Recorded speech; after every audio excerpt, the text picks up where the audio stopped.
Yang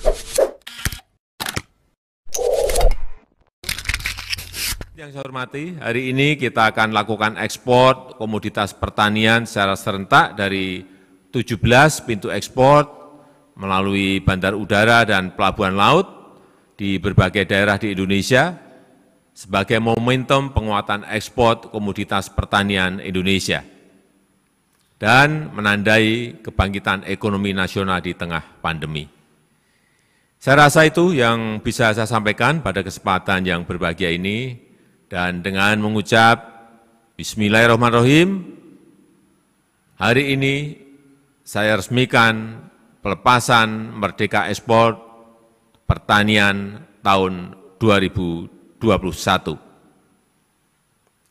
Terima kasih. Wassalamualaikum warahmatullahi wabarakatuh. Surabaya yang memiliki nilai ekspor 1,3 triliun rupiah.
Pada para petani, peternak, pekebun, pelaku-pelaku usaha agribisnis, dan pemangku kepentingan pertanian lainnya, yang selama masa pandemi telah bekerja keras, tidak hanya untuk memenuhi kebutuhan pangan masyarakat, tetapi juga telah berhasil meningkatkan ekspor produk-produk pertanian. Sektor pertanian merupakan salah satu sektor yang mampu bertahan dari hantaman pandemi. Ekspor pertanian di tahun 2020, seperti tadi yang disampaikan oleh Menteri Pertanian, mencapai 451,8 triliun, naik 15,79% dibandingkan tahun 2019 yang angkanya 390,16 triliun rupiah. Dan pada semester pertama tahun 2021 dari Januari sampai dengan Juni 2021 ekspor mencapai 282,86 triliun rupiah, naik 14,05% dibandingkan periode yang sama tahun 2020, yaitu sebesar 202,05 triliun rupiah.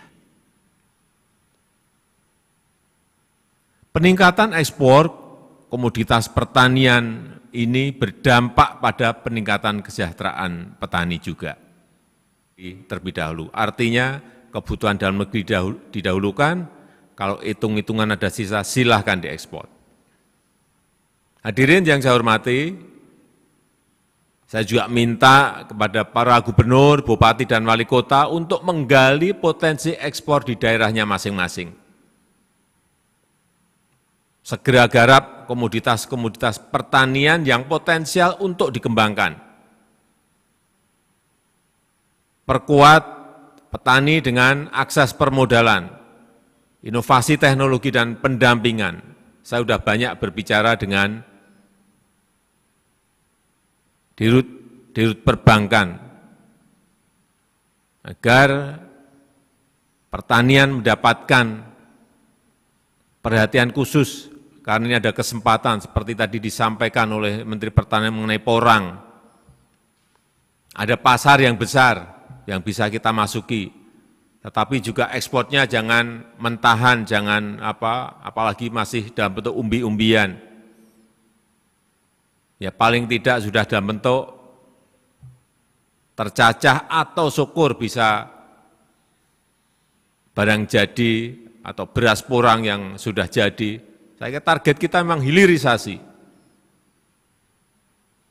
Dan juga saya minta sambungkan dengan supply chain nasional dan supply chain global, sehingga petani mudah untuk mengekspor, pelaku-pelaku usaha pertanian juga mudah untuk mengekspor, sehingga bisa berkembang menjadi sentra-sentra produksi pertanian yang berorientasi ekspor.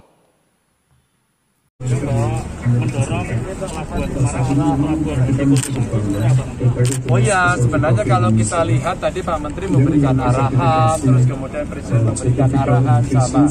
Nah, dari kita genjot ekspor merdeka ini aja dalam 1 minggu 7 triliun. 1 minggu loh, artinya sehari 1 triliun. Seluruh Indonesia kemudian kita ajak untuk melakukan ekspor. Ternyata komoditas di Jawa Tengah cukup tinggi. Maka kalau hari ini saya lihat yang di Jawa Tengah saja per hari ini dengan nilai kurang lebih 400 miliar ya, 400 miliaran itu komoditasnya luar biasa ini hortinya ya. Daun pakai saja bisa kok kita kita kirim ya. Bunga melati ya, bunga melati ternyata semuanya indah, bisa dijual juga gitu kan. Perkebunannya tadi pala, kopi, ternyata kita juga punya pala ya, punya kopi ini dari Kendal punya, Semarang ada gitu ya kabupaten. Terus kemudian sarang burung walet ternyata harganya stabil ya, bagus di tengah kondisi seperti ini. Ekspornya sudah 5 tahun tadi menyampaikan. Lalu kayu, edamame, dan tentu saja porang. Porang ini sekarang menjadi sesuatu yang sangat-sangat bagus. Maka kalau kita lihat kondisi horti kita yang sangat bagus, maka saya sudah menulis surat agak lama sih, kok nggak turun-turun. Maka tadi mumpung ketemu Pak Menteri, saya minta agar Pelabuhan Semarang ini bisa menjadikan pelabuhan horti. Dengan cara itu harapan kita nantinya produk-produk pertanian kita bisa diekspor dari sini. Sambil saya masih berpikir agar bisa dilakukan ekstensi, ya, agar kita bisa lakukan pelebaran sehingga optimalisasi pelabuhan Semarang ini bisa lebih tinggi lagi. Karena nanti Kendal begitu industrinya sudah jalan juga sama, pasti yang terdekat akan di sini. Karena juga kita lagi nego pelabuhan yang ada di sana. Tapi ketika belum terjadi, ini mesti segera bisa. Dan tadi saya sudah cek sama pengelola dari customnya juga, Pelindo semua yang ngelola bagus. Katanya, ada nggak preman-preman yang minta tips gitu? Ternyata nggak ada. Karena semua dikontrolnya menggunakan sistem dan tidak ada lagi istilah kawan-kawan, nggak ada silaturahmi antar orang. Sehingga kalau ini jadi pelabuhan tambahan, jadi pelabuhan fungsi horti, fasilitas bisa diberikan, kemudian komoditas pertanian kita jauh lebih banyak. Ya. Oke, Pak S, itu aja. Vaksinasi Pak, terima kasih Pak.